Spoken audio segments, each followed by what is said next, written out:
Apa yang dilakukan ketika orang mengalami tekanan yang begitu hebat? Biasanya orang akan mengambil langkah tentang mengakhiri hidupnya. Karena dia tidak tahu akan apa lagi yang bisa dilakukan atau dikerjakan. Nah, sebentar saudara akan menyaksikan sebuah kisah nyata, sebuah peristiwa yang betul-betul terjadi dalam kehidupan seseorang. Dan kita akan mewawancarai, kita akan melihat apa yang telah terjadi ke dalam kehidupan beliau. Yang saya temukan adalah begini: sejatuh-jatuhnya manusia, Tuhan tidak akan membuat kita sampai tergeletak.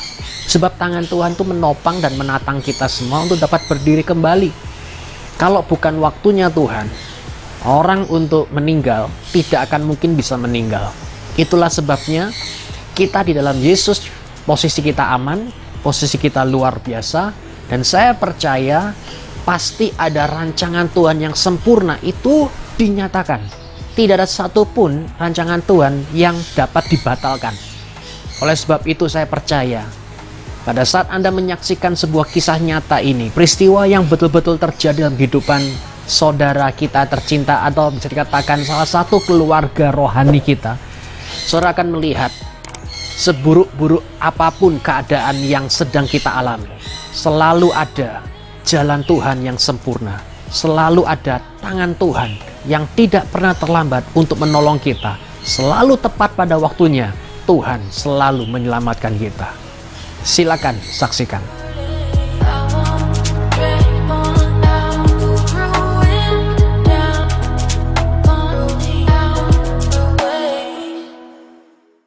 Shalom semua saudara yang ada di rumah dan dimanapun Anda berada. Nah, pada hari ini kita kedatangan seorang tamu yang spesial pastinya. Dan hari ini beliau akan menceritakan tentang pengalamannya dan kesaksian hidupnya nih yang sangatlah luar biasa dan pastinya bakal memberkati semua dari kita. Nah, pertama-tama coba perkenalkan diri sendiri mungkin, bro. Ya, salam semuanya, saudara-saudara. Nama saya Andrean, dan puji Tuhan selama ini saya diberi kesempatan untuk pelayanan di YHS Church Surabaya dan bertemu dengan banyak orang yang begitu luar biasa. Salah satunya adalah Sis Feli ini. Iya, sama-sama lah kita ya bro ya. Okay. Nah bro Andrean ini sudah melakukan pelayanan udah dari kapan bro kira-kira? Kalau sekarang YHS Church Surabaya itu kurang lebih 7 tahun ya. Wow. Itu saya berarti sudah pelayanan di YHS sekitar 6 tahun. Wow, oke. Jadi Bro Andrean ini adalah seorang worship leader guys. Jadi bisa tahu lah suaranya itu pasti sangatlah bagus banget gitu ya. Mau nyanyi dulu? Oh ya. Nah kita langsung aja bro. Nih, Bro Andrean kan seorang worship leader kan, seorang pelayan Tuhan juga ya, bisa dibilang gitu. Nah, cerita dong bro, misalnya akhir-akhir ini kan mungkin bro mengalami sebuah peristiwa yang cukup membuat bro itu sangatlah mencengangkan juga ya, dan juga membuat bro sedih dan juga terpuruk ya bro. Coba sih ceritain bro, kayak kira-kira peristiwanya itu seperti apa sih bro? Ya, puji Tuhan ya, semua itu jalan Tuhan. Dan sekarang ini saya bisa mengatakan bahwa yang terjadi pasti adalah kehendak Tuhan. Dan yang terjadi kehendak Tuhan, dan kehendak Tuhan adalah yang baik bagi kita semua gitu. Memang beberapa bulan ini saya mengalami satu kondisi yang tidak biasa, dalam arti kalau boleh dibilang itu titik terendah dalam hidup saya. Wow. dalam sepanjang umur saya sampai hari ini, saya boleh bilang bahwa itu levelnya yang paling bawah lah, istilahnya seperti itu. Oh, yang sangat down banget ya, di kehidupan bro ya. Memang waktu-waktu lalu saya benar-benar, meskipun mungkin ada di dalam situasi yang sama, cuman kali ini saya menyikapinya mungkin agak terlalu emosional, dan saya pikir saya mampu gitu. Meskipun Sis Feli sudah ngomong bahwa saya pelayanan, dan bahkan puji Tuhan saya dipercaya pelayanan di IHS 6 tahun lamanya. Tapi saya tidak bisa menyangkal bahwa saya berada di dalam situasi dan kondisi seperti ini. Iya, karena kan memang daging lemah ya bro ya. Maksudnya kita juga nggak bisa lah menghakimi orang-orang di luar sana ya. Mereka itu mempunyai pengalaman sendiri-sendiri ya bro ya. Tapi ada suatu titik di mana bro itu merasa, wah kayaknya udah nggak punya alasan untuk hidup lagi nih gitu. Itu ketika kapan bro? Nah itu saudara-saudara juga yang dimanapun saudara berada, di sini saya menceritakan kisah saya ketika bulan lalu mama saya dipanggil Tuhan, tepatnya tanggal 4 Juli, dan di situ adalah satu momen saya menyikapinya itu benar-benar dengan sangat emosional, karena selama kurang lebih 35 tahun saya hidup dengan orang tua, lantas selama 20 tahun saya berjuang dengan mama saya, karena papa saya sudah dipanggil Tuhan terlebih dahulu. Jadi selama kurang lebih 20 tahun saya berjuang dengan mama saya tahu semua keadaan keluarga kita tuh mama yang selalu bisa mengatasi ya. Saya rasa seorang mama itu pasti apa ya, figur terpenting ya bro ya di keluarga ya. Di dalam keluarga mungkin seorang papa memang seorang kepala keluarga ya, tapi papa juga mungkin tidak akan bisa mengatasi sendiri tanpa seorang mama gitu. Nah di saat itu setelah mama saya meninggal, saya berpikir bahwa saya seorang hamba Tuhan, saya seorang pelayan Tuhan, saya sering mengajak jemaat untuk memuji Tuhan dan istilahnya membawa perkataan-perkataan yang baik supaya jemaat itu kembali kepada Tuhan. Tapi saya berpikir bahwa sebelum mama saya meninggal saya kuat gitu. Saya berpikir bahwa mungkin itu satu sistem mengandalkan diri sendiri ya. Saya enggak mengandalkan Tuhan dalam arti ya mungkin bukan satu hal yang buruk, tapi itu juga sebenarnya tidak baik gitu. Jadi saya berpikir bahwa setelah mama saya meninggal, saya mampu, saya kuat untuk menghadapinya, untuk menghadapi kehilangan itu saya mampu. Tapi yang terjadi adalah setelah mama saya meninggal, saya tidak bisa mengatasi rasa kehilangan yang saya rasakan pada waktu itu, dan bahkan sampai sekarang saya masih berusaha, saya masih belajar untuk bagaimana istilahnya meredam rasa kehilangan yang ya kalau sampai meluap-luap gitu kan tidak bagus juga gitu loh, karena seperti senior pastor katakan bahwa orang mati itu tidak mati gitu loh, istilahnya tutup mata di bumi, buka mata di surga. Jadi kalau kita ditinggal itu jangan kayak orang kehilangan pengharapan. Itu yang saya tangkap gitu. Dan satu peristiwa yang terjadi setelah itu adalah peristiwa yang akan saya ceritakan ini sis, itu dimana ini saya langsung cerita kronologisnya ya. Boleh. supaya nggak tegang, dan soalnya ceritanya agak serem sih. Iya. Jadi mungkin di sini bro bisa cerita gimana sih setelah mamanya bro sudah meninggal dan merasa kayak bro itu kayak nggak punya seorang yang ada di dekat bro lagi gitu loh. Jadi apa sih yang memberanikan diri bro ini untuk bisa melakukan sesuatu yang sangatlah di luar pikiran gitu manusia lainnya gitu? Nah itu yang pertama yang saya akui adalah kehilangan. Kehilangan, dan apa ya istilahnya, kalau katakan seorang kekasih aja dia ditinggal, diputus cinta, itu udah rasanya kayak gimana. Tapi yang saya rasakan ini benar-benar kita ditinggal sosok orang yang yang mencintai kita, yang melahirkan kita, yang memelihara kita sampai akhirnya dewasa dan sampai saya bisa berdiri sekarang di sini, itu lebih daripada ditinggal seorang pacar, istilahnya kayak gitu loh. Jadi yang pertama jelas adalah kehilangan, dan yang kedua karena ya secara mentally siapa sih yang siap untuk ditinggal orang yang kita kasih, apalagi ditinggal mati, istilahnya kayak gitu. Ditinggal pergi pun kadang kita masih bisa menangis lah, air mata lah, atau baper lah istilahnya.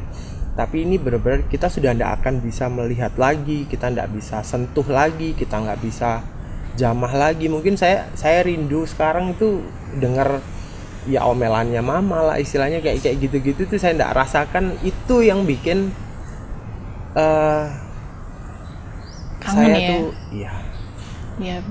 Ya pasti kangen sih. Tapi kita percaya bahwa ada sosok yang lebih dekat ya di hati kita, Yes. itu Yesus Kristus. Nah bro, boleh cerita nggak sih kayak pengalaman di mana bro itu merasakan bahwa Yesus tuh bener-bener bekerja di kehidupannya bro, dan juga menyatakan mukjizatnya di kehidupannya bro? Sebenarnya saya nggak bisa, bukan, saya merasa bahwa Tuhan itu baik dari dulu sampai selama-lamanya Tuhan baik. Tapi saya merasa bahwa Tuhan mencintai saya, Tuhan menginginkan saya ada di dunia ini, Tuhan masih punya purpose buat saya pribadi itu. Yep. Melalui kejadian ini. Wow. Melalui kejadian di mana saya sendiri tidak menginginkan diri saya lagi. Di mana rasa kehilangan itu istilahnya mengambil semuanya. Dan ini musim pandemi. Yep. Di mana orang yang istilahnya dalam kondisi se-safe apapun dia masih merasa takut gitu loh. Apalagi saya gitu. Orang yang dalam kondisi emosional yang sedang tidak stabil dan pada waktu itu benar-benar merasa kehilangan. Jadi ketakutan, kehilangan apapun itu rasanya mengambil semuanya dari saya, dan saya merasa di situ bahwa tidak ada Tuhan. Wow. Tidak ada Sampai Tuhan sebegitunya ya? Ya, tidak ada Tuhan dan di mana gitu loh. Kadang sering kali saya dengar banyak sih, tidak cuman dari kalangan anak muda, tapi dari kalangan yang sudah dewasa, yang sudah berumur pun sering kali mengalami satu kondisi di mana Tuhan gitu. Saya sedang merasa seperti ini, saya sedang merasa seperti itu. Saya nggak merasa ada Tuhan yang ada buat diri saya. Saya berada di level itu. Wow. Jadi ini pertama kalinya ya bro ya, Ini merasakan pertama kalinya. kalau nggak ada Tuhan Yes. untuk hidupnya bro. Yes. Wow. Terus setelah itu apa yang bro lakukan bro?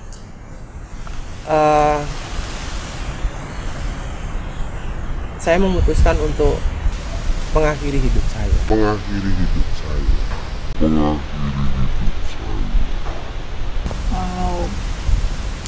Jadi jeda 1 hari setelah mama saya meninggal, hari Minggu tepatnya. Hari Minggu itu saya sudah kelelahan fisik gitu loh. Saya kelelahan fisik dan mungkin karena terlalu sibuk mengurus mama, karena mama itu sekitar 1 minggu lebih sakit gitu loh. Saya sudah bolak-balik coba bawa ke dokter dan lain sebagainya. Dan di situ setelah akhirnya mama dipanggil Tuhan, saya capek. Saya capek secara fisik, dan karena saya beberapa hari 2-3 hari itu cuman makan itu 1 kali. Wow. Karena ya semuanya untuk mama gitu loh, semuanya untuk orang tua, demi orang tua dengan kondisi seperti itu. Hari Minggu itu setelah sehari pemakaman mama, saya sakit, badan saya panas, dan kebetulan saudara saya, kakak saya ada acara di luar kota. Saya coba untuk mengatasi itu semua. Saya tidak mau sakit, saya parno gitu loh. Saya parno banget gitu loh. dengan kondisi pandemi seperti ini tuh ya siapa yang tidak gitu loh. Sakit sedikit kita ketakutan, sakit sedikit kita ketakutan. Wah, flu gitu dikit loh. Nah, COVID gitu ya loh, kan. makanya. Bersin dikit kirain COVID. Betul. Dan saya sendiri gitu loh. Saya bukan berarti saya mau mengasihani diri sendiri, enggak gitu loh. Tapi pada waktu itu segala sesuatunya itu saya mandiri gitu loh. Saya mengurusi diri saya sendiri, saya mengurusi mama saya sendiri, semuanya tanpa bantuan. Dalam arti memang saya biasanya melakukan itu semuanya sendiri gitu loh. Karena saya juga enggak ada saudara kan. Jadi pada waktu hari itu panas, badan saya panas dan tidak turun-turun gitu loh. Saya sudah coba minum obat dan lain sebagainya, itu demamnya turun naik lagi, itu dari minggu siang sampai minggu malam. Sampai akhirnya sekitar jam 11 malam saya sudah tidak tahan. Saya bolak-balik saya tumpah-tumpah di kamar mandi, dan memang tidak ada orang yang tahu gitu. Tidak ada orang Muntah-muntah yang gitu tahu. ya bro ya? Yes. Wow. Tidak ada yang tahu. Dan saya coba telepon saudara saya yang lain, dan memang ya posisi nggak ada di Surabaya. Jadi saya mau mengharapkan siapa gitu loh. Sedangkan saya mau minta tolong ke tetangga pun saya sendiri takut gitu loh. Jangan-jangan tetangga saya nggak mau nolongin karena saya kondisi seperti ini gitu loh. Ya mungkin kalau kita nggak sedang di tengah-tengah pandemi kayak gini mungkin fine ya gitu loh. Tapi karena kita seperti ini, ya saya sendiri sudah kepikiran gitu loh. Jam 11 malam sampai akhirnya kurang lebih hari Minggu jam 1 malam, jam 1 dini hari, saya sudah kondisi lemas, dan saya ada di kamar mandi. Saya benar-benar duduk di kamar mandi. Itu selesai tumpah-tumpah, selesai muntah-muntah, saya duduk, saya diam, saya nangis. Dan di situ Sis Feli tadi bilang daging itu lemah. Betul. Saya tidak mengaminkan, tapi apa yang tertulis di Alkitab tuh memang ya semuanya betul gitu. Saya diam, saya nangis. Di situ saya sudah tidak merasakan sama sekali ada Tuhan atau ada siapa, tidak ada siapa-siapa di situ. Tiba-tiba ada satu bisikan. Saya tidak tahu itu bisikan itu saya dengar di telinga atau ada di dalam hati saya atau ada di dalam pikiran saya, tidak tahu. Saya jelas-jelas ada bisikan mengatakan bahwa iya, kenapa kamu susah-susah, kenapa kamu sedih, tuh lihat mama kamu enak loh sekarang, udah gak merasakan sedih, sudah gak merasakan susah, gak merasakan sakit. Kenapa kamu gak coba ikutin mama kamu? Iya, sepertinya baik. Kedengarannya ya. baik. Kedengarannya ya. tuh baik gitu loh. Ya, siapa yang nggak mau gitu loh. Apalagi dalam situasi dan kondisi seperti itu gitu. Tapi ya itu yang terjadi gitu. Dan ketika saya selesai mendengar hal itu, saya udah rasanya sudah kayak gelap mata gitu. Dan saya bertindak. Kira-kira bisa diceritain nggak sih bro, kayak apa yang bro lakukan pertama kali? Aduh, agak tegang nih. Agak tegang nih guys. Wow, tapi seru ya guys. Jadi ini bukan berarti ada endorse dari sponsor lain ya. Iya ya. Pokoknya brandnya tidak disebutkan ya saudara-saudara ya. Jadi gini.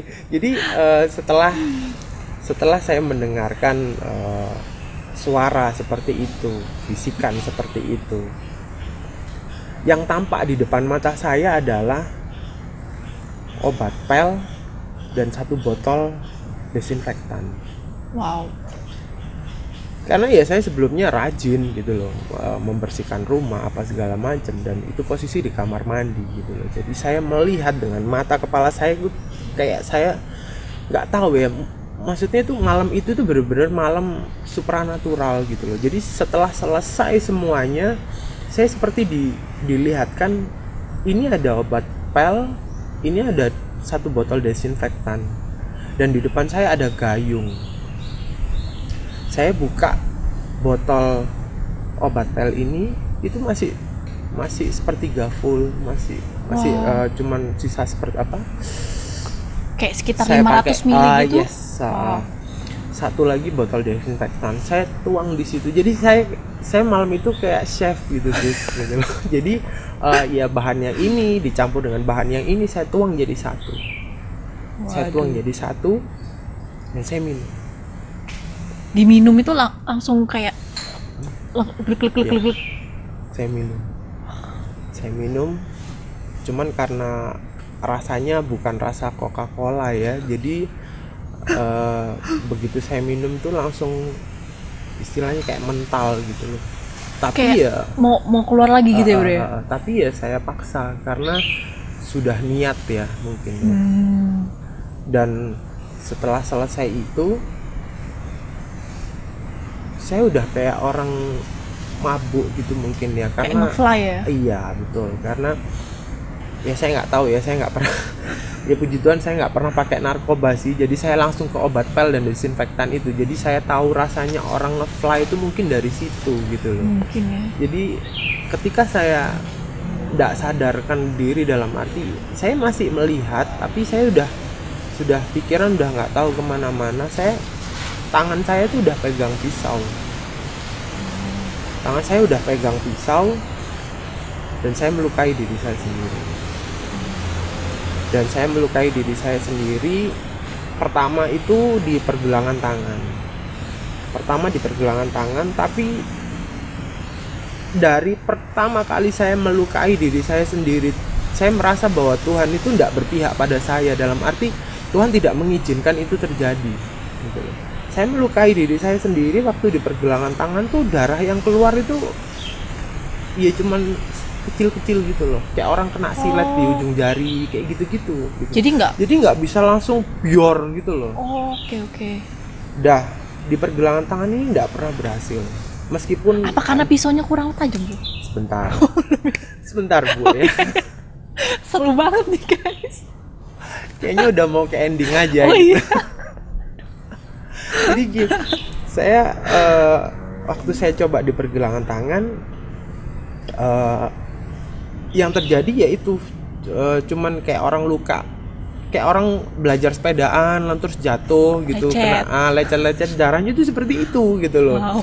Saya semakin frustasi karena saya kondisi sudah benar-benar kepingin mempercepat habis sudah gitu loh, karena badan tuh rasanya udah tersiksa, dada ini udah panas kan, kena desinfektan dan segala macam itu tadi, bayangin tuh udah dicampur.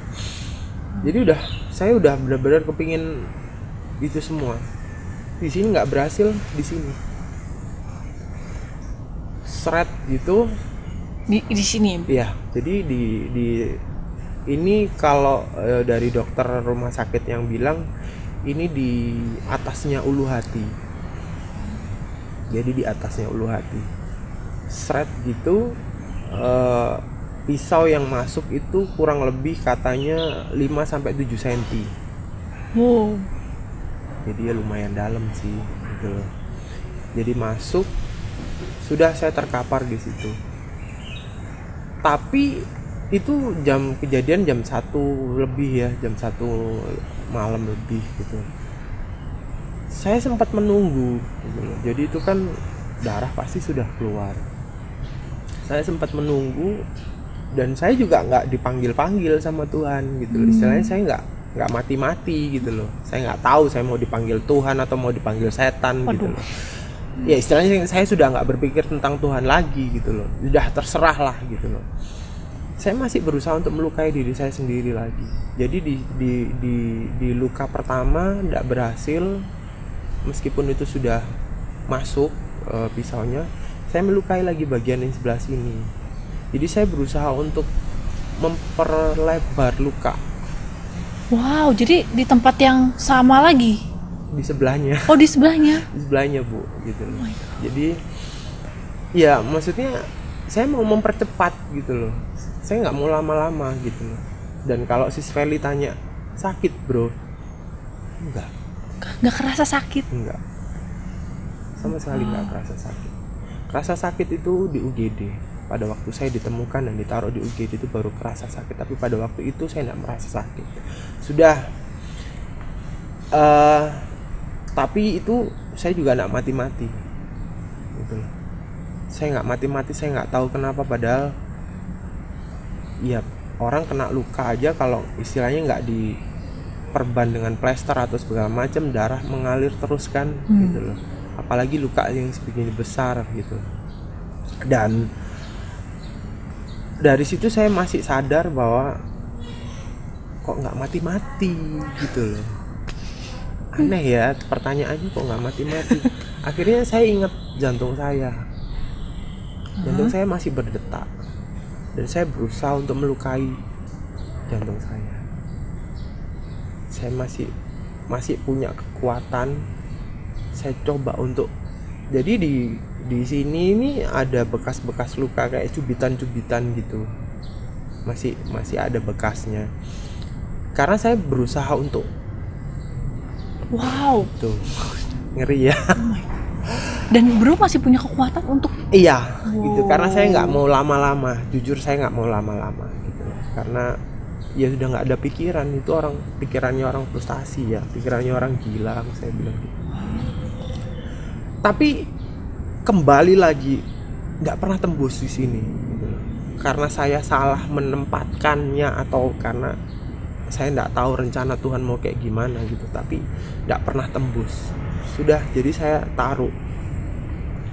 Pisau itu enggak tertancap di sini, saya taruh. Dan saya sudah antara setengah sadar dan setengah tidak sadar gitu. Yang saya bingung, saya terkaparkan posisi di kamar mandi. Saya tertidur, saya enggak tahu antara saya tertidur atau saya pingsan. Saya tuh dengar ada suara, ada orang itu nyanyi. Gitu ya. merinding.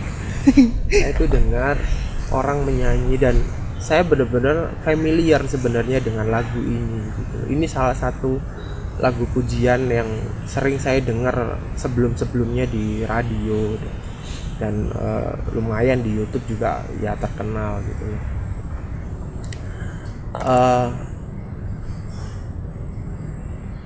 Dan itu menjengkelkan sebenarnya gitu loh, karena saya sudah nggak berharap tentang Tuhan sis, gitu loh. Saya nggak berharap tentang Tuhan, tapi pujian itu terus terngiang di telinga saya. Wow. Ku mau memujimu, ku selalu pujimu, ku mau menyembahmu, ku selalu sembahmu, kau yang layak terima semua pujian. Kemuliaan. Jadi rasanya itu roh saya enggak tahu, entah jiwa saya, semuanya tuh kayak dengar suara itu jelas persis. Saya nggak tahu itu jam berapa. Wow. Tapi kurang lebih antara 1 sampai 2 jam setelah kejadian saya dengar itu. Saya berpikir bahwa loh, ngapain saya dengar ini? Kenapa Tuhan? Saya masih setengah-setengah ingat Tuhan ya, maksudnya ya karena saya tahu nyanyian ini pujian gitu loh, dan saya juga nggak tahu siapa yang menyanyi, tapi itu terus berputar di sini gitu. Saya nggak berani buka mata gitu. Terus semuanya terputar di sini. Sudah hilang lagi. Udah, aku nggak peduli Tuhan, nggak peduli. Saya nggak tahu waktunya itu berapa lama. Saya tahu itu sudah pagi, ya mungkin menjelang siang ya, karena kebetulan rumah saya ini bersebelahan dengan jalan raya, jadi aktivitas jalan raya semakin rame. Saya udah tahu bahwa itu siang gitu. Dan waktu menjelang siang itu saya masih tergeletak di kamar mandi. Saya tuh kayak ada yang bangunin gitu loh. Andre, ayo bangun, kamu bisa, ayo bangun. Saya duduk, tiba-tiba saya duduk. Loh, masih sempat duduk? Jadi saya duduk dari kamar mandi, saya tuh ngesot ke pintu depan. Itu udah ngerasain sakit atau enggak, bro? Enggak. Masih belum merasakan sakitnya ya? Oke. Saya ngesot ke pintu depan dengan baju, dan waktu itu pakai celana pendek, ya sudah seperti itu, saya nggak tahu. Saya ngesot ke pintu depan dan buka pintu depan, dan akhirnya saya roboh. Wow. Gitu. Itu kira-kira jam berapa siangnya ya, bro ya?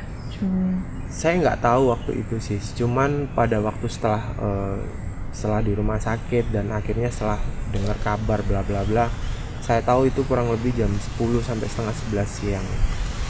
Jadi dari jam 1 pagi sampai jam 10 siang, guys. Itu jadi Ya kurang lebih 8 jam. 8 jam ya. Dan berdarah-darah, dalam posisi berdarah yang sangat luar biasa, tapi tetap masih bisa di sini sampai sekarang. Wow. Nah, gimana, bro? Jadi pas waktu bro berada di pintu rumah ya, bro ya. Pada saat itu udah berada di pintu rumah, terus tergeletak posisinya. Gimana bisa akhirnya dilarikan ke rumah sakit, bro? Nah itu ceritanya waktu sudah jatuh di depan pintu itu memang saya udah nggak sadar kan, gitu. Jadi udah ya berapa jam lamanya, 8 jam kurang lebih, udah kehilangan banyak darah. Dan begitu saya berhasil untuk buka pintu, saya tergeletak, saya nggak sadar. Dan beberapa waktu kemudian saya baru tahu ceritanya. Jadi saya ditemukan oleh tetangga saya yang kebetulan lewat depan rumah. Dan setelah ditemukan itu udah gempat lah ya. Jadi ada aparat kepolisian datang, terus dari kelurahan juga datang, terus Satpol PP dan dari pihak puskesmas juga datang, karena kan ya musim pandemi seperti ini kan, takutnya kan masalah COVID lagi gitu ya. Dan dari situ beredar informasi, dan bahkan ada beberapa media cetak yang akhirnya sudah mengatakan bahwa saya sudah tidak ada, saya sudah meninggal gitu loh. Tapi ya nggak tahu lah ya, mungkin memang kalau dilihat secara sekilas mata dengan kondisi saya tergeletak seperti itu, tubuhnya semuanya berlumuran darah, ya pasti orang bilang oh ya udah mati gitu. Cuman waktu itu dari pihak keluarga saya masih sempat melihat kalau saya ini ada nafasnya gitu. Udah bisa. Jadi memang ada beberapa argumentasi beberapa orang di situ, ya udah langsung dikubur aja gitu. Karena ini udah mati. Sementara pihak keluarga saya bilang, "Loh, ini masih hidup." Jadi akhirnya singkat cerita saya dipanggilkan ambulans dan saya dibawa ke UGD Rumah Sakit Dr. Stomo. Dari UGD sampai di UGD itulah saya baru bisa sadar. Saya baru bisa sadar karena memang saya berusaha untuk disadarkan, saya berusaha untuk dibangunkan. Dalam arti saya nggak boleh tidur, saya nggak boleh pingsan gitu kan. Jadi wah, ini badan ini sudah dioyak-oyak, sudah ayo pak, bangun pak gitu. Jadi kayak orang apa ya, bangunin kayak tentara dibangunin gitu. Jadi semuanya digoyang gitu. Jadi maksudnya supaya saya nggak tertidur, saya nggak memejamkan mata, karena memang yang saya rasakan pada waktu itu enak sekali kayaknya kalau bisa tidur gitu loh. Tapi ya kalau misalnya saya ketiduran atau hilang di situ, ya sudah hilang akhirnya gitu loh. Jadi benar-benar nggak tertolong. Seperti itu ceritanya. Jadi sesampainya di rumah sakit langsung ditanganin ya, bro ya, sama dokter-dokternya. Waktu itu dokter Pesta yang menangani ya, bro ya. Iya sih. Nah, setelah ditangani itu apa yang terjadi, bro? Jadi apa ya istilahnya, yang saya alami tidak cukup hanya di situ. Jadi nggak cukup hanya luka yang saya buat ini dan meminum cairan pembersih dan desinfektan aja. Jadi di situ saya juga dinyatakan sebagai positif COVID. Ya, positif COVID ya. Iya, soalnya saya juga sempat nanya-nanya ke dokter Pesta waktu itu kan. Terus dokter Pesta bilang kalau misalnya Andrian ini scoring COVID-nya itu 30. Jadi kalau misalnya di bawah 10 itu masih relatifnya aman gitu, masih bisa sembuh. Tapi kalau di atas 10 itu udah harus swab dan juga harus pembekuan darah. Jadi Andrian skornya 30 poin. Yaitu sangatlah udah tinggi banget ya bro ya. Bisa dibilang wow. Setelah itu gimana bro? Jadi harus melakukan step-step seperti apa tuh bro ya? Jadi saya di UGD itu saya menerima swab pertama saya. Dan jujur sebenarnya saya enggak khawatir gitu. Dalam arti gini, saya sebenarnya bukan enggak khawatir ya, tapi lebih tepatnya saya tidak peduli gitu loh. Jadi waktu saya masih di rumah, saya berniat melakukan tindakan bunuh diri dan sebagainya, dan itu saya benar-benar nggak khawatir, saya nggak peduli, saya mau COVID, saya nggak COVID, udah terserah deh gitu loh. Bahkan waktu di UGD itu pun saya di swab pertama dan kurang lebih sekitar 1 atau 2 jam kemudian perawat yang melakukan tes swab, dan kan waktu itu sempat difoto toraks juga dan sempat CT scan juga. Waktu perawatnya bilang positif gitu. Wow. Jadi saya sudah benar-benar nggak berpikir tentang itu gitu loh. Saya benar-benar aduh bodoh amat lah gitu loh. Kalau mau diambil lah sudah gitu loh. Wow. Kalau iya, tapi saya memang benar-benar nggak berharap lagi untuk hidup ya bro ya memang ya. Gitu loh. Jadi setelah itu saya dioperasi gitu loh. Jadi saya dioperasi, saya kurang tahu sekitar jam 11 malam kalau nggak salah. Jam 3 selesai. Jadi jam 3 malam itu saya selesai. Otomatis saya harus ditaruh di ruang karantina. Jadi ada di ruangan di Rumah Sakit Dr. Sutomo itu namanya RIK. Jadi di situ ruang karantina untuk penderita positif COVID. Dan saya ditempatkan di ruangan tersebut dengan kondisi sama persis, mungkin kurang lebih sama ya. Kalau seseorang dimasukkan di ICU, jadi semua alat ini ada. Wow, gitu. jadi bro ini ditopang dengan berbagai macam alat ya bro? Iya betul. Jadi saya ini kayak ya lucu ya, maksudnya kayak ceritanya Robocop kali ya. Jadi kalau udah badannya udah ditaruh di tempat tidur gitu, semuanya alatnya tuh nancep gitu. Jadi ada alat detak jantung, terus ada alat untuk meneliti oksigen di dalam darahku ini berapa, terus belum lagi ini injeksian semuanya di sini gitu. Wow. Jadi di ruang karantina itu juga saya sendiri. Itu dalam arti ya jelas orang di karantina ya tidak ada siapapun yang boleh menjenguk. Suster juga nggak bisa masuk ya? Suster boleh masuk ya, tapi mereka semua ber-APD lengkap. Gitu loh, dari atas sampai bawah ber-APD lengkap. Dan saya rasa saya baru menyadari kemudian, saya rasa bahwa untuk di ruangan-ruangan seperti itu mereka ada pembatasan usia gitu loh. Oh gitu. Jadi saya mengamati bahwa kan ya ada ya perawat-perawat yang istilahnya mungkin sudah berusia di atas 40 tahun. Itu tidak ada di situ. Mungkin karena daya imunitasnya ya, daya tahan tubuhnya ya gitu. Jadi yang berada di ruangan itu, yang merawat penderita-penderita COVID seperti saya kemarin ini benar-benar di usia 40 tahun ke bawah gitu.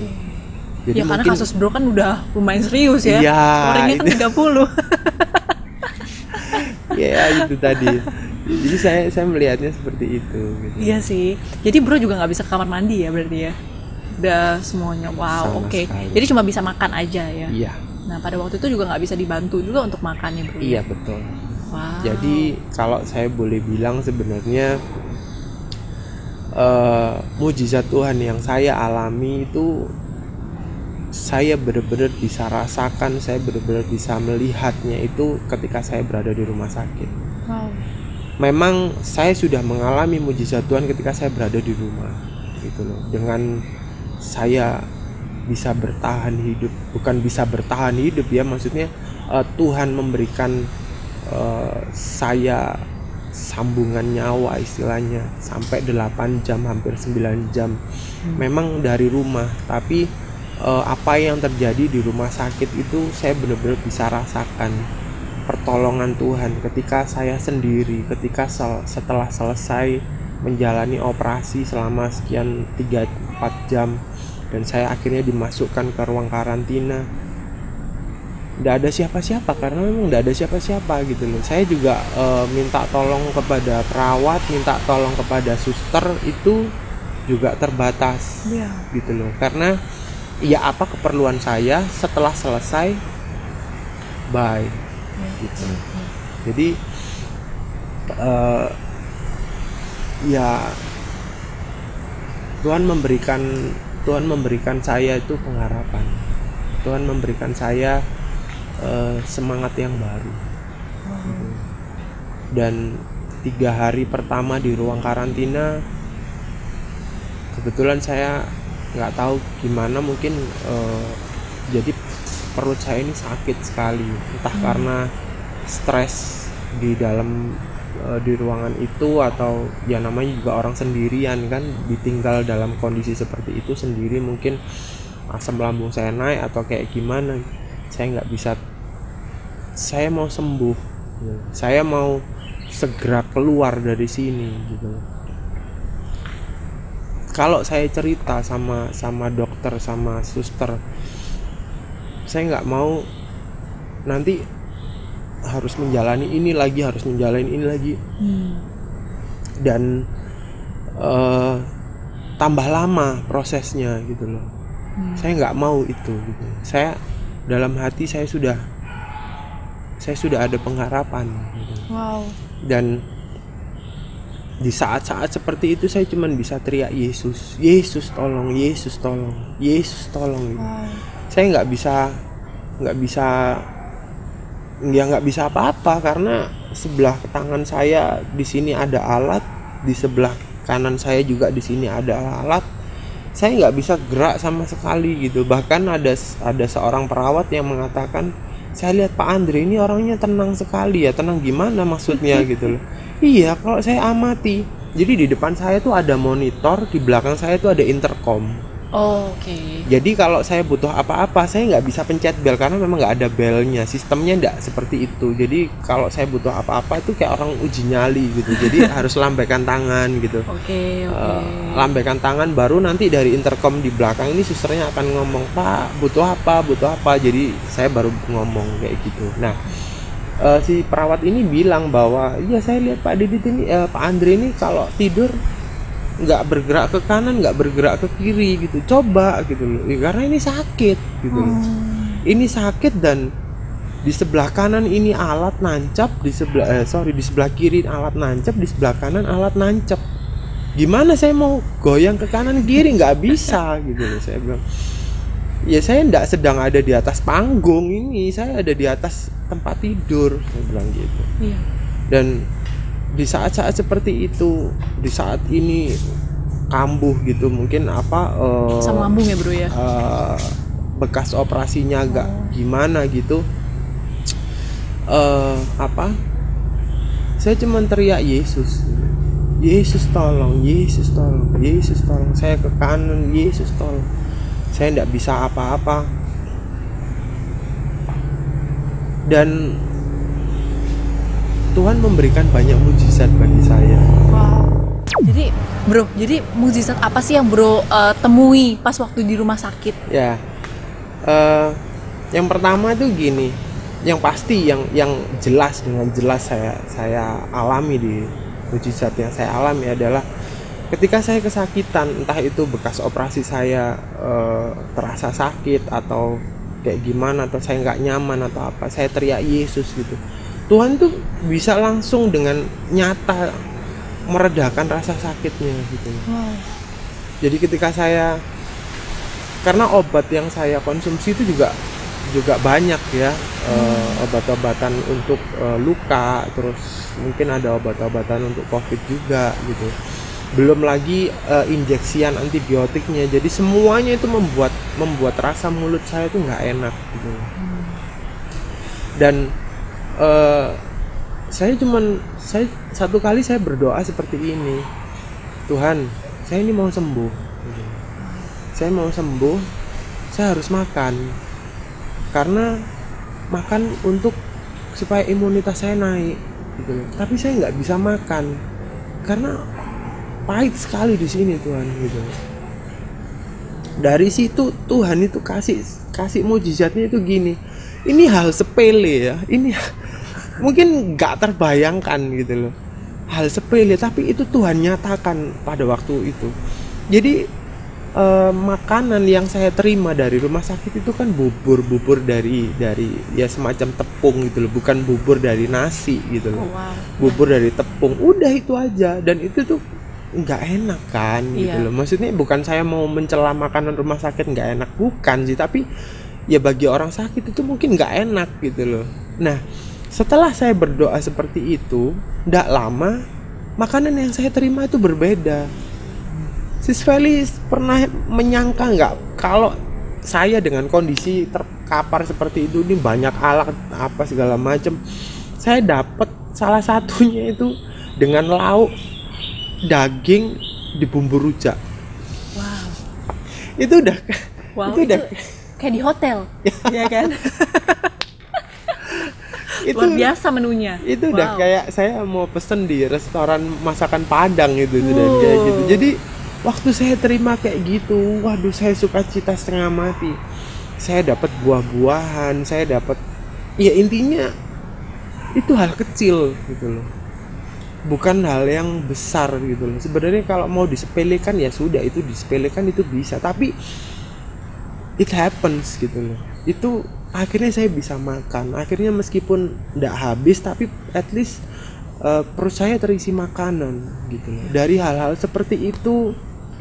Dan juga banyak dukungan dari sahabat-sahabat, dari teman-teman yang akhirnya bisa menelpon saya karena puji Tuhan Om Pesta juga istilahnya salah satu bantuan dari Om Pesta, beliau kasih saya HP gitu. Jadi maksudnya supaya bisa dihubungin sama teman, sama saudara atau sama siapa. Dan dukungannya Pastor Billy, dukungannya Pastor Lia, dukungan dari semua teman-teman semuanya, dukungan dari Pastor Eliana, CVV, itu ndak henti-hentinya. Itu benar-benar semangat bagi hidup saya gitu. Jadi Tuhan itu kayak menampakkan sesuatu yang baru dalam hidup saya. Dulu saya berterus terang bahwa dulu saya sering kali komplain dengan Tuhan gitu loh. Kenapa Tuhan seperti ini? Kenapa Tuhan seperti itu?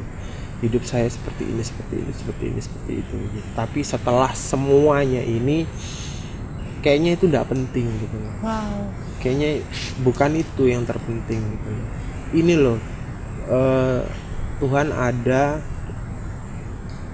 membawa sesuatu yang baru, membawa sesuatu yang jauh lebih jauh lebih esensial dalam hidup seseorang, dalam hidupku gitu loh.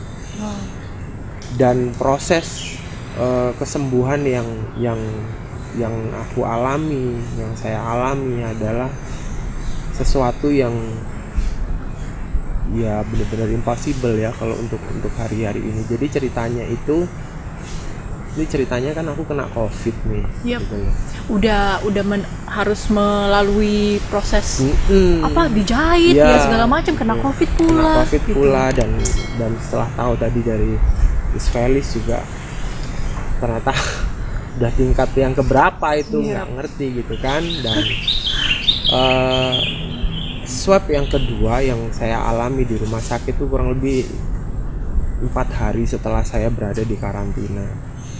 Saya berdoa dengan keyakinan yang baru, dengan spirit yang baru gitu ya, dengan aku nggak peduli lah, pokoknya aku tahu Tuhan itu menyembuhkan gitu. Di swab yang kedua besoknya hasilnya negatif. Wow, jadi 4 hari, berarti 5 hari aja ya? Ya. 5 hari sudah negatif 5 hari guys. itu udah kurang lebih 5 hari itu udah negatif. Wow. Dah, itu yang kedua. Swab yang pertama kan positif kan, swab yang kedua negatif. Harus saya tahu prosedur di rumah sakit itu ketika seseorang dinyatakan boleh, maksudnya dinyatakan sembuh dari COVID itu kurang lebih di swab 2 kali dan harus negatif. Oke. Gitu. Oke, saya tunggu swab yang kedua. Maksudnya swab selanjutnya berarti swab ketiga ya. Besoknya saya di swab lagi. Saya berdoa, didoakan juga oleh Pastor Eliana. Saya berdoa pasti negatif. Nggak tahu tuh saya dapat keyakinan, padahal beberapa waktu sebelumnya saya sempat menyangkal adanya Tuhan. Tapi waktu saya di rumah sakit, saya benar-benar dapat spirit yang baru, saya dapat kekuatan yang baru. Saya percaya swab yang ketiga ini negatif gitu. Besoknya keluar, saya tanya, suster, swab saya kemarin hasilnya apa? Oh, negatif pak. 2 kali. Saya berharap setelah 2 kali saya boleh pulang gitu. Saya, atau kalau enggak saya jangan di situ deh gitu loh. Ya, karena ini soalnya hari ke-6 ya. Ya, karena di situ itu serem gitu loh. Maksudnya yang jangankan kaca, nggak ada, jadi sekeliling itu tembok semua gitu loh. Wow. Oke, sudah. Saya tunggu kok nggak keluar juga, nggak ada izin keluar juga gitu loh. Besoknya hari ke-7 ya. Iya. Saya di swab lagi. Dan hari ke-8-nya ada cerita lucu. Saya tanya sama suster, pertama kali pagi itu saya ketemu, saya tanya suster, boleh tahu ya swab saya yang kemarin hasilnya apa gitu. Terus oh sebentar pak, nanti saya tanyakan. Setelah dia kembali, saya dikasih tahu bahwa hasil swab saya negatif. Jadi 3 kali itu negatif semua. Wow. Puji Tuhan, saya bilang, puji Tuhan, berarti saya akan keluar dari tempat ini. Wow. Tapi juga nggak terjadi. Dan saya nunggu di situ kan waktunya 1 jam itu kayak 5 jam gitu loh. Dia kan nggak ada kegiatan kan sis gitu loh. Dan satu kali waktu hari itu juga, hari ke-8 itu ada seorang suster, ini suster yang tidak pernah bisa saya lupakan gitu. Memang saya nggak pernah lihat wajahnya ya, karena semuanya tertutup APD kan. Oh iya.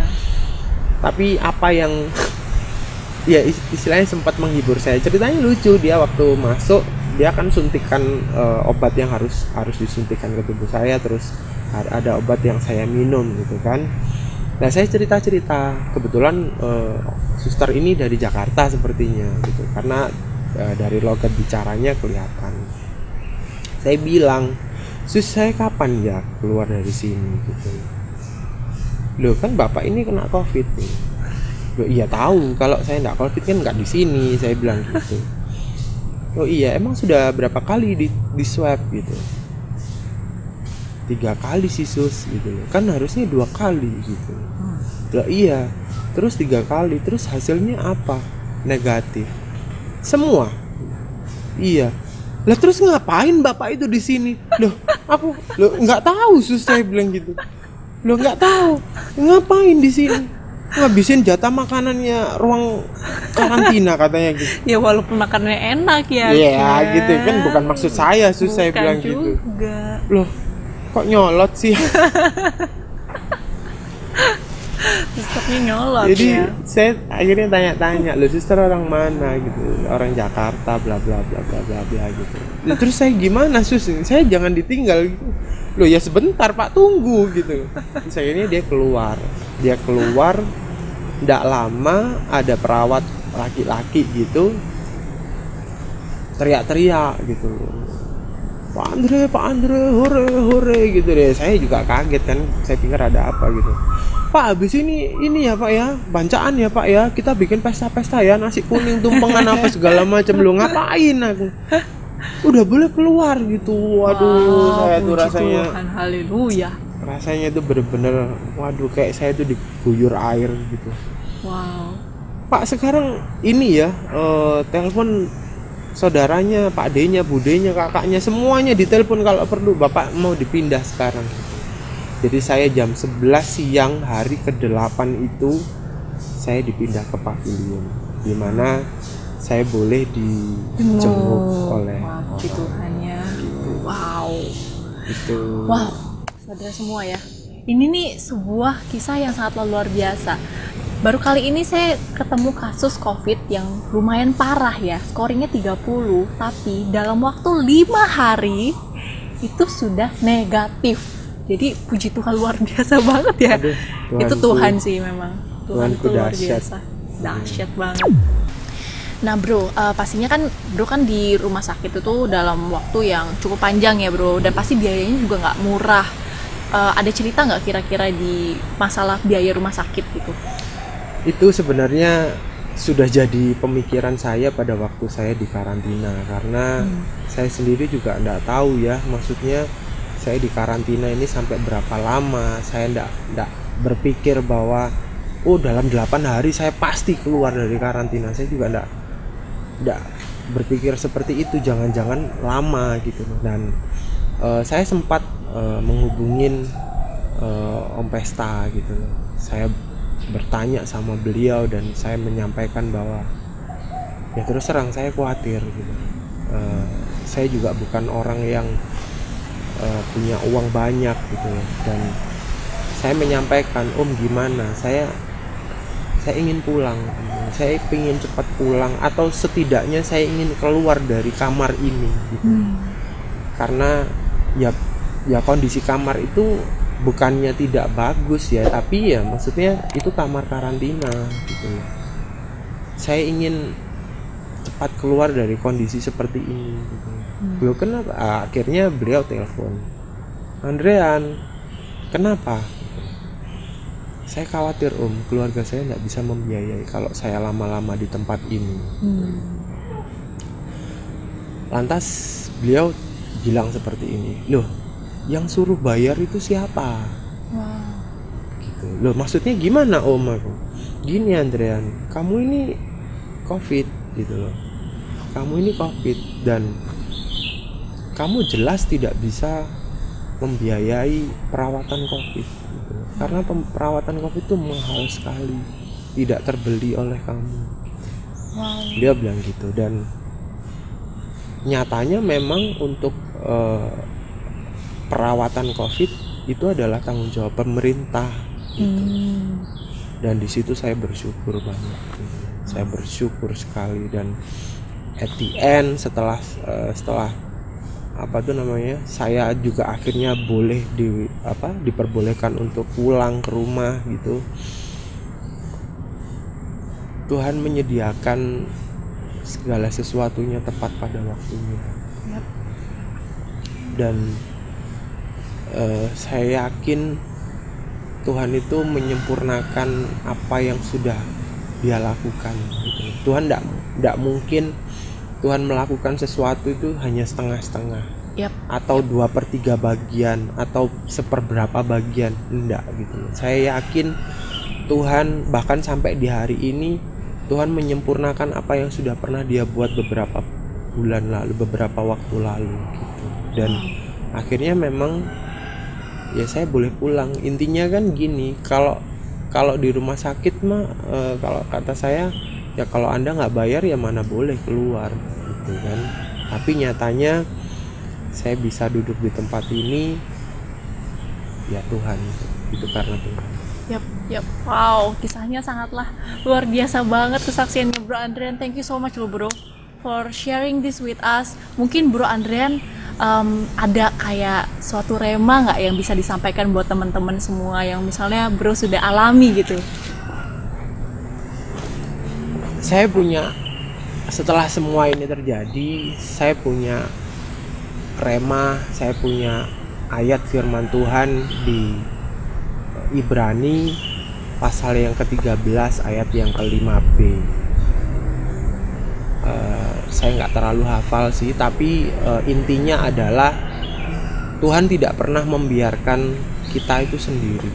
Tuhan tidak pernah sekalipun meninggalkan kita. Even kita sering merasa bahwa aku sendiri, aku di tengah-tengah kondisi yang tidak baik, aku di tengah-tengah kondisi yang tidak menguntungkan, aku di tengah kondisi yang mengenaskan atau dan lain-lain, atau kita di tengah-tengah kondisi yang pandemi seperti ini, kita merasa bahwa nggak ada seorang pun, nggak ada siapapun yang bisa menolong kita. Even kita di tengah-tengah kondisi seperti itu, Tuhan nggak pernah loh nyatanya meninggalkan kita. Tuhan nggak pernah nyatanya sekalipun membiarkan kita itu jatuh gitu. Sekalipun diri kita, saya sendiri dalam hal ini, saya sendiri, bahwa saya sudah tidak menginginkan diri saya sendiri untuk hidup, tapi ketika Tuhan masih ada purpose untuk kita, masih ada tujuan untuk kita, tidak bisa. Tetap yang terjadi adalah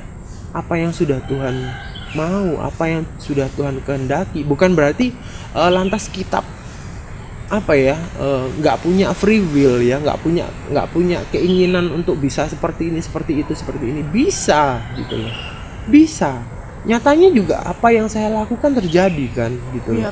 Apa yang saya kehendaki, diri saya sendiri, tubuh saya kehendaki, itu terjadi. Tapi ketika itu tidak sesuai dengan jalannya Tuhan, ketika itu tidak sesuai dengan kehendaknya Tuhan, Tuhan punya 1001 cara untuk mengembalikan kita gitu loh. Yap, rencana Tuhan gak pernah gagal pokoknya ya bro ya. Gitu loh, dari hal kecil sampai hal yang paling besar, masalah nyawa itu, udah ya apa sih, nyawa bisa ditukar dengan apa? Nggak ada yang bisa kan gitu loh. Itu Tuhan mampu, Tuhan sanggup, Tuhan bisa melakukannya gitu. Yap, karena nggak ada yang mustahil bagi Tuhan Yesus ya bro ya. Wow, amazing. Aku selama Andre menceritakan kisah hidupnya lumayan merinding ya guys, karena seru banget loh. Jadi buat teman-teman semua yang menyaksikan, saya yakin dan percaya bahwa kisahnya Andrian ini dibagikan untuk teman-teman semua, agar teman-teman juga bisa merasakan kebaikannya Tuhan yang luar biasa di kehidupan kita semua. Jadi bagi siapapun di luar sana yang sedang mengalami apa yang mungkin Andrian sedang alami, jangan khawatir, jangan takut. Tuhan Yesus selalu berada bersama kita di setiap musim hidup kita. Ya bro ya. Amin. Pokoknya rencana Tuhan Yesus nggak pernah gagal, dan selama kita masih bisa bernafas, pastinya Tuhan akan memberikan kebaikannya terus tercurah buat hidup kita. Amin. Nah, terima kasih buat saudara semua yang sudah menyaksikan kesaksian Andrian hari ini. Jangan lupa untuk selalu menyaksikan video-video kita, karena saya yakin dan percaya pasti sangat memberkati. Yesus Hamasiah, bless you.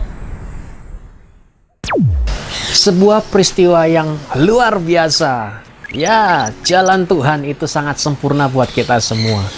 Kami berharap saudara bisa mendapatkan berkat yang luar biasa dari kisah yang baru saja saudara simak atau saudara perhatikan.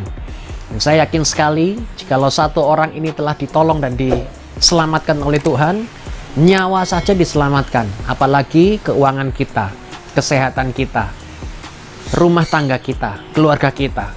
Yesus Kristus itu punya hobinya adalah menyelamatkan.